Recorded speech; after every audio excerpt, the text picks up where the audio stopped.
Hey guys, Kevin Downey from Kevin M. Downey. Thanks so much for taking the time today. Really appreciate it. In this video, I want to take a deep dive into our lead machine email marketing setup program. I'm going to walk through what's involved, what's included, who it's for, obviously.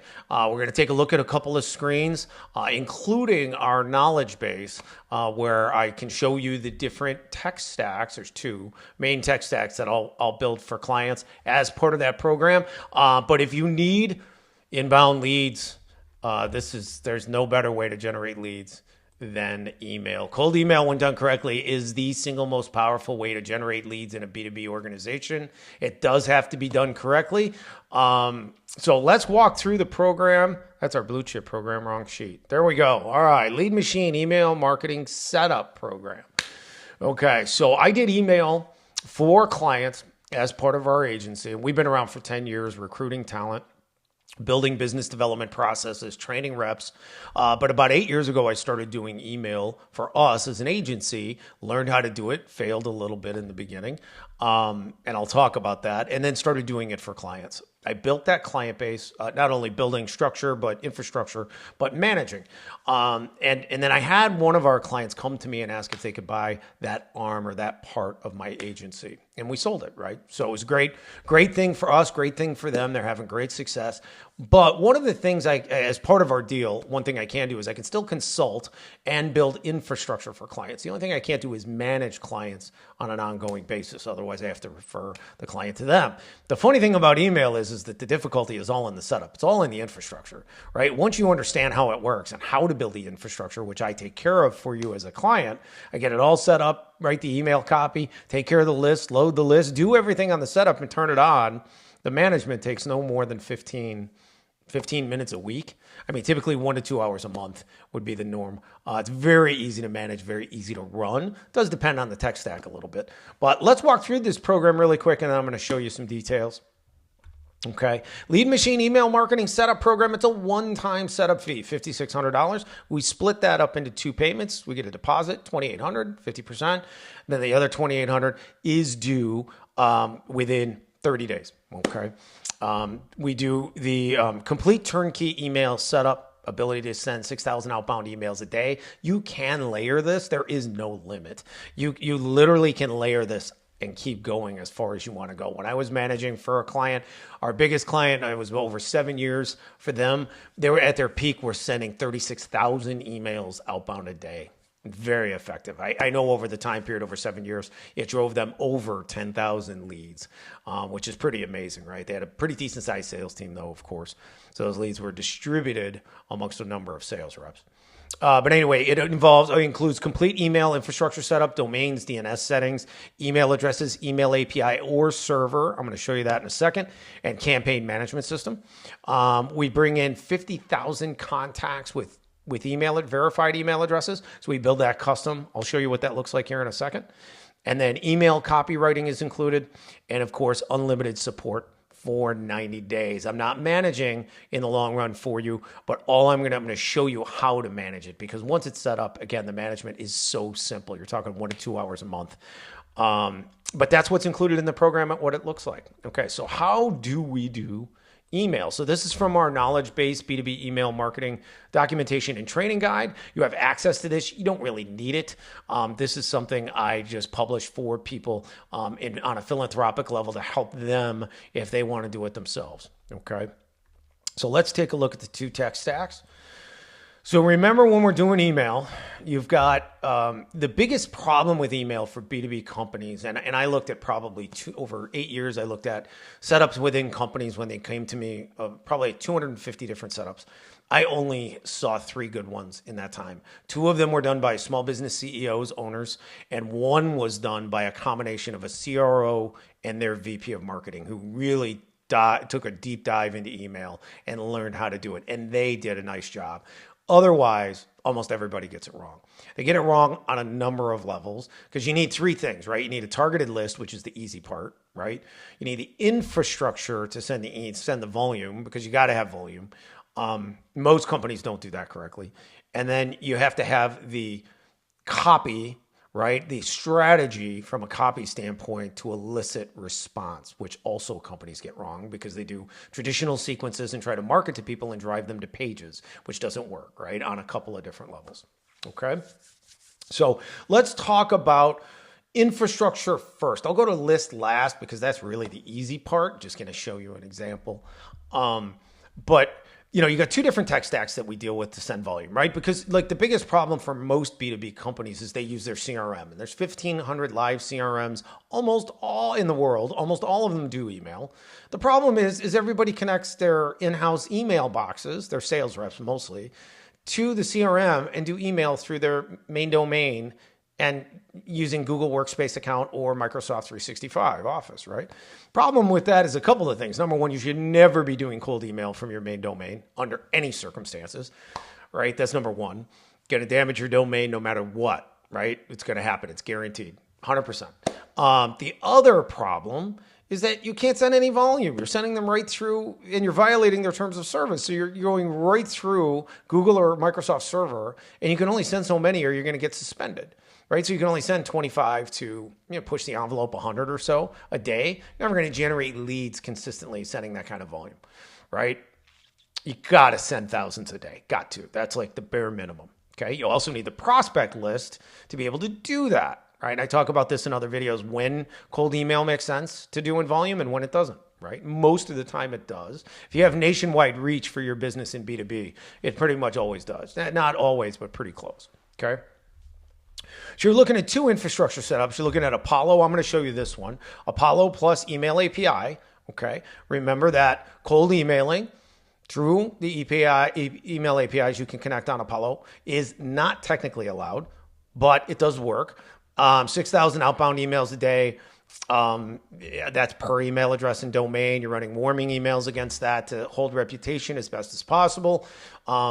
You're looking at an ongoing cost factor of a domain, right? For 6,000 emails a day, you need a domain. Email API, 125 a month is what it's going to run, give or take a buck.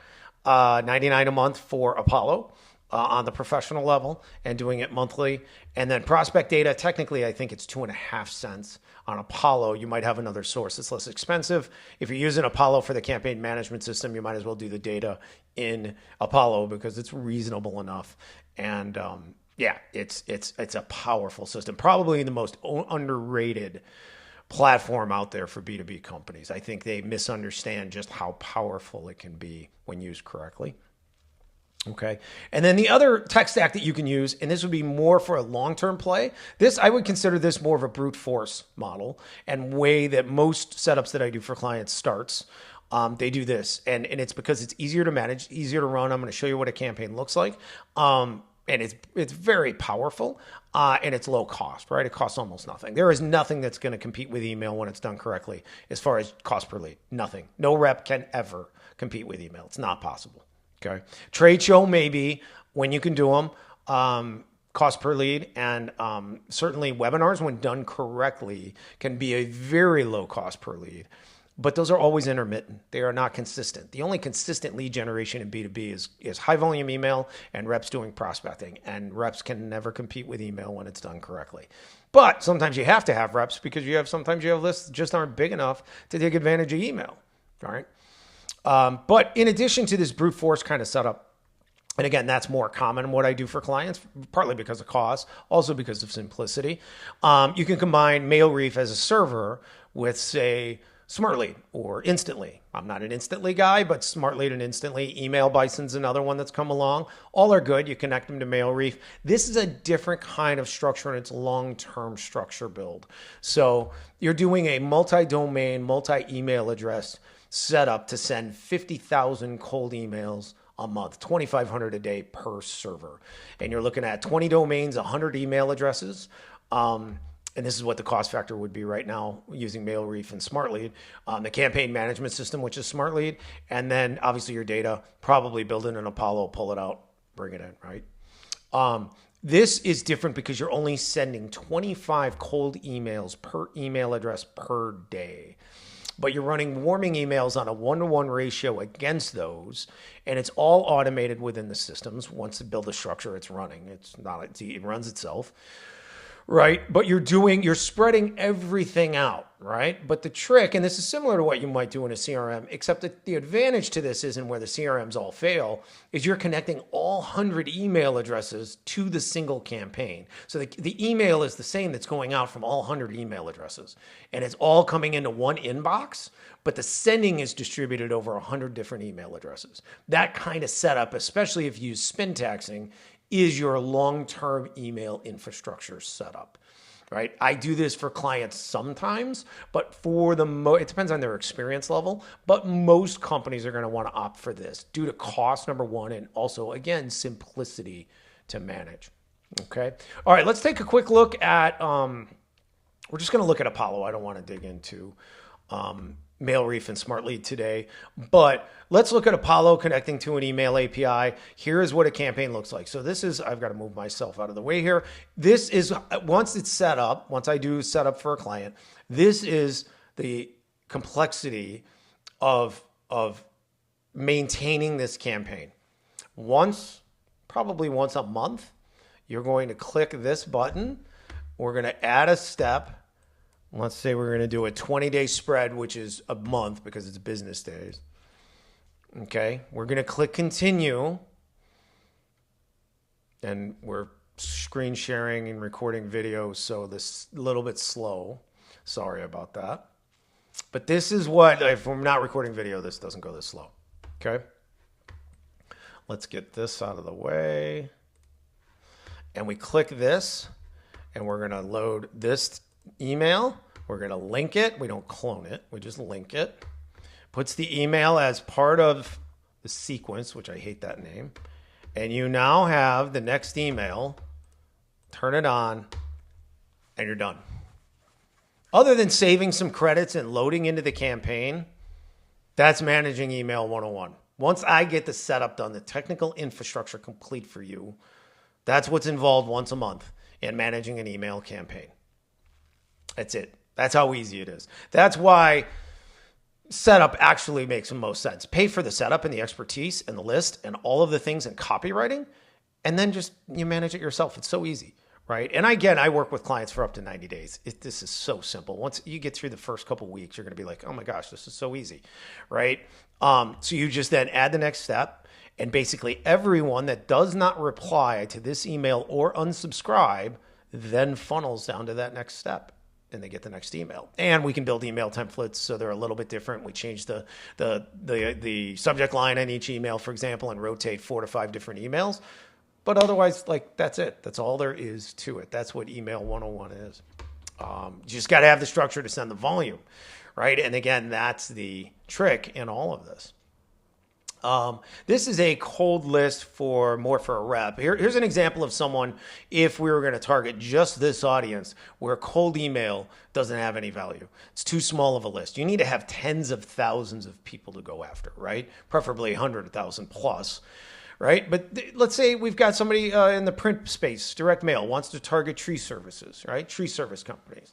Targeting owners, some advertising people, CMO, anybody who's got revenue or growth or marketing or partner in their title, like that group within tree services, and we use negative keywords to get rid of some stuff that's not accurate. Like we don't want to hit these kinds of people in that space using those keywords. Like we only have 1,600 people to go after. That's not a cold email thing. That's a rep thing, right? Now, most businesses are going to have both going, right? You're going to have email and you're going to deal with inbound leads, and you're going to be doing targeted cold outreach via BDR or sales to your audience, right? Or to a niche audience.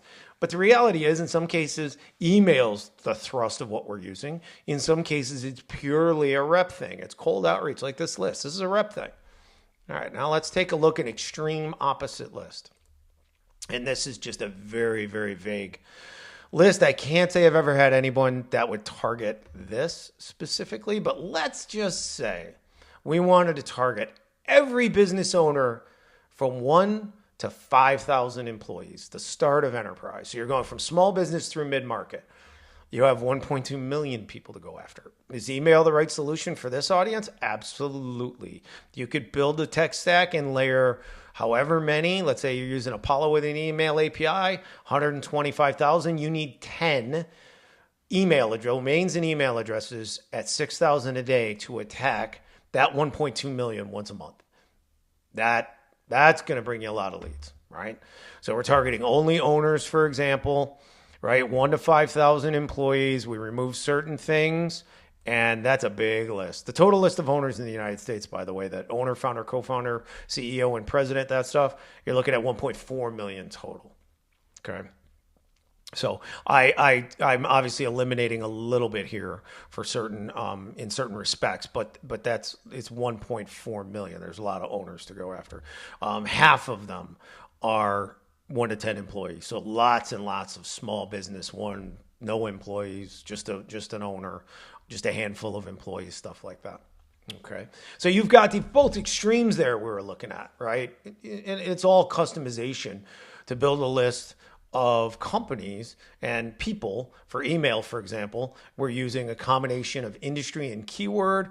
Obviously, we can use employee count, we can use annual revenue, we can use whether or not they have a person in the company of a certain type, whether or not they're funded. We'll take a look at one more here just to give you an example of the type of targeting.